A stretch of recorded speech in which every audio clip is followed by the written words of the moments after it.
Hi friend, Gujarati cooking channel में तमारू स्वागत है। आज આપણે પાત્રા બનાવ્યા છે। एकदम ओછી મહેનત, બીડા પણ વાળવાના નથી અને ઇન્સ્ટન્ટ પાતળા બની જાય છે। અને આપણને ખબર છે કે પાતળાનો ખટમીઠો સ્વાદ પણ કેવી રીતે સરસ રીતે બધાને ભાવે છે, પણ બનાવવું એક ઝંઝટ લાગે છે। એટલે આજે મેં એકદમ સહેલી રીતે બનાવ્યા છે। તો વિડીયો ચાલુ કરું એ પહેલાં હું તમને રિક્વેસ્ટ કરું છું કે સારો લાગે તો સબસ્ક્રાઈબ કરજો, લાઈક કરજો અને કોમેન્ટમાં જણાવજો કે તમે કેવી રીતે પાતળા બનાવો છો। તો આપણે જુઓ આ રીતે એની ધોઈ અને પછી એની નસ કાપી લીધી છે અને એ બીજી બધી નસ કાપી અને એને સારી રીતે રોલ કરી લેવાના છે। તો રોલ કરી અને આ રીતે આપણે એને કાપી લેવાના છે, દરેકે દરેક આ અળવીના પત્તાને। અને ત્યાર પછી એને આપણે ધીમે ધીમે કરી અને છૂટા કરી દેવાના છે। તો ધીમે ધીમે આ રીતે બધા અળવીના પત્તા આપણે કાપી લઈશું પહેલાં માટે। હવે તમે જુઓ કે આ રીતે મસ્ત મજાના છૂટા થઈ ગયા છે। મેં પહેલેથી ધોઈ અને કોરા કરીને રાખ્યા હતા। હવે બનાવવાની શરૂઆત કરીએ છીએ ત્યારે અળવીના પત્તા લગભગ આ જે બાઉલ છે એનું ચોક્કસ માપ રાખવાનું। 2 બાઉલ ભરી અને અળવીના પત્તા છે ને આપણે 3 બાઉલ ભરી અને બેસન લીધું છે, બરાબર છે। અને અહીંયા આદું, લસણ અને મરચાંની પેસ્ટ સારા પ્રમાણમાં બનાવીશું, કારણ કે ખાટો મીઠો સ્વાદ પણ લાવવાનો છે। એટલે અહીંયા આપણે અજમો મસળી બંને હાથેથી અને પછી લઈશું અને તલ લેવાના છે થોડા વધારે પ્રમાણમાં। તો આપણે જરૂર મુજબ હળદર, પછી સ્વાદ પ્રમાણે મરચું, મીઠું અને ગરમ મસાલો એડ કરવાનો છે, બરાબર છે। અને આદું, લસણ, મરચાંની આ રીતે પેસ્ટ બનાવવાની, થોડીક વધારે બનાવી અને એડ કરવાની છે। અને ધાણા જીરું અને હિંગ આટલો મસાલા એડ કરી અને ત્યાર પછી આપણે જે પાત્રાના જે કટિંગ કરેલા પત્તા છે ને એને અંદર એડ કરી દેવાના છે।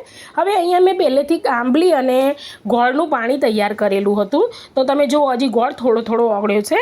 તો બને ત્યાં સુધી એટલાથી પાણીથી આપણે આ લોટને બાંધવાનો છે, બરાબર છે। તો જો કદાચ ઉપર તમારે પાણીની જરૂર પડે તો થોડું પાણી લઈ શકો છો, પણ આ લોટ બાંધવાની એક ખૂબી છે કે આ લોટને છે ને આપણે થોડો ઘટ્ટ રાખવાનો, એકદમ ખીરું જેવું નથી કરી દેવાનું। તો ધીમે ધીમે આ રીતે આપણે પાણી રેડતા જઈશું અને લોટ બાંધતા જઈશું। તો આ પ્રક્રિયા થોડી ધીમેથી કરવાની ને આ રીતે આટલી થિકનેસવાળું સરસ મજાનું બેટર તૈયાર કરવાનું છે, આ રીતે, બરાબર છે। તો એક પોળા વાસણની અંદર આ બધી સિસ્ટમ કરવાની છે, જેથી કરીને આપણે સારું મિક્સ કરતાં ફાવે અને સરસ રીતે એમાં બની જાય। તો આ રીતે હવે આપણે એની ઉપર તેલ એડ કરીશું। તેલ એટલા માટે કે તેલ રેડવાથી અંદર સોફ્ટનેસ રહે છે અને ખાવા છતાં એ ગળામાં ડૂચા વળતા નથી। તો આ રીતે મસ્ત મજાનું તેલ પણ સારી રીતે મિક્સ કરી લઈશું અને એક જ રાઉન્ડમાં આપણે એને સારી રીતે મિક્સ કરીશું। હવે આપણે ઇન્સ્ટન્ટ પાતળા બનાવીએ છીએ એટલે આપણે અહીંયા રેસ્ટ નહીં આપીએ, પણ ફક્ત અહીંયા મેં પહેલેથી થોડું પેલું પાણી અહીંયા સ્ટીમ કરવા મૂકી દીધું છે। તો અહીંયા આપણે ગ્રીસ કરી લઈશું। આપણે પ્લેટ છે ઢોકળાની એ જ છે, તમે કોઈ ના હોય તો થાળીમાં પણ એડ કરી શકો છો। તો તેલ અહીંયા થોડું વધારે એડ કરવાનું ઢોકળા કરતાં અને આ રીતે બેટરને પાથરવાનું છે। હવે આ રીતે કેવી રીતે એ વસ્તુ વધારે ધ્યાન રાખીને જોજો। તો આપણે પ્રમાણસરનું આપણે આ રીતે બેટર લઈ લેવાનું છે, બરાબર છે। અને હલકા હાથે ચમચાથી આ રીતે પ્રેસ કરીશું, બહુ દબાવીને નહીં, હલકા હાથે, બરાબર છે। અને પછી ડીશને છે ને સારી રીતે થપડાવવાની, આ રીતે તમે કરશો ને એટલે એની જાતે જ મસ્ત એવા ફેલાઈ જશે ખીરું અને સરસ મજાની ડીશનું બધી બાજુ સરખાપણું આવી જશે।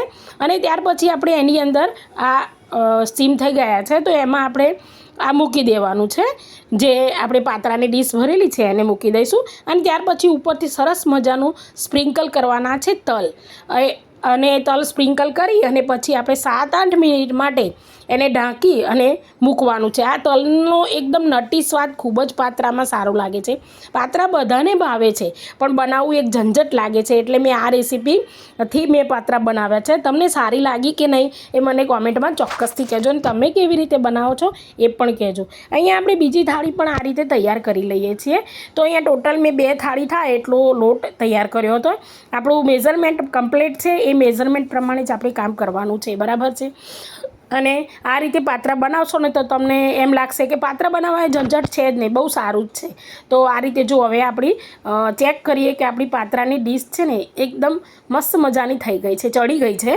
તો આ રીતે આપણે એને ચેક કરી લઈશું અને ત્યાર પછી આખી ડીશને આપણે બહાર કાઢી લઈશું અને ત્યાર પછી જે સેકન્ડ ડીશ છે એને આપણે મૂકી દઈશું અને એમાં પણ તલ સ્પ્રિંકલ કરી લેવાના છે સારી રીતે અને ત્યાર પછી આપણે એને ઢાંકી અને પાછું 5-7 મિનિટ માટે મૂકી રાખીશું અને ચેક કરીને એને પણ લઈ લઈશું. તો હવે અહીંયા એક વસ્તુ શું ધ્યાન રાખવાની છે કે ટોટલ આ છે ને બેઝને આપણે ઠંડો થવા દેવાનો છે. તમે જુઓ બિલકુલ હાથમાં ચોંટતો નથી, બિલકુલ તલ પણ મારી હાથમાં આવતા નથી, એટલે સારું એવું બેટર બની ગયું છે એમ. અરે સારા એવા પાત્રા બની ગયા છે એમ તમારે, અને બેટર પણ સારું બન્યું હતું. હવે આપણે આ રીતે સરસ મજાના કટ કરી લઈશું. તમારે જે શેપ આપવો હોય આપી શકો છો. અહીંયા મેં ચોરસ શેપની અંદર એને સારી રીતે કટ કરી લીધા છે અને ઠંડા છે ને એના લીધે એકદમ સ્મૂધી નીકળી જાય છે. એટલે ગરમ ગરમ ના કાઢતા, થોડી વાર બીજી ડીશ મૂકો ત્યાં સુધી ઠંડા થાય ત્યાં સુધી ઠંડા થવા દેવાના છે અને ત્યાર પછી તમે જુઓ કેટલી સરસ ઇઝી રીતે મસ્ત એવા નીકળી જાય છે પાત્રા. હું તમને નજીકથી બતાવું, જુઓ કેટલા મસ્ત મોઢામાં પાણી આવી જાય એટલા સરસ મજાના પાત્રા બની અને તૈયાર છે. તો આપણે આ બધા પાત્રાને આ રીતે ખોલી અને હું તમને બતાવું. જુઓ એકદમ એની થિકનેસ પણ આવી રાખવાની અને આ રીતે ચડીએ ને આપણે મોટા વાસણની અંદર આ રીતે ગોઠવી દઈશું અને હવે આગળ આપણે એનો વઘાર કરીશું. તો બીજી પણ ડીશ તૈયાર થઈ ગઈ છે, એના પણ પીસ કરી લીધા. વઘારમાં હવે થોડું વધારે તેલ લેવાનું છે અને તેલ ગરમ થાય ને અંદર નાખી આપણે જ્યારે તલ અને રાઈ એટલે ટોટલ ગેસની ફ્લેમ બંધ કરી દેવાની અને ત્યાર પછી એની અંદર મરચાં અને લીલો લીમડો એડ કરવાનો છે અને સારી રીતે એને આપણે હલાવીશું. એટલે આટલા ગરમમાં જ સરસ એવો સારો વઘાર થઈ જશે, ગેસ ચાલુ કરવાની જરૂર પડશે નહીં. એ વસ્તુનું ખાસ ધ્યાન રાખે, કારણ કે આપણે તલ વઘારીએ છીએ ને એટલે બધા પટપટ કરીને ઉડતા હોય છે, એટલે મોટાભાગના નીચે આવી જાય છે, એટલે એને ચડવા માટે કંઈ વધારે જરૂર નથી. ત્યાર પછી જે આપણે પાત્રા આ રીતે પાથરી લીધા છે એની ઉપર આપણે વઘાર છે ને ધીમે ધીમે આ રીતે રેડી દેવાનો છે બધું જ. તો એકદમ સ્મૂધ અને એકદમ ડૂચા ના વળે એવું સરસ મજાના પાત્રા તૈયાર થઈ જશે.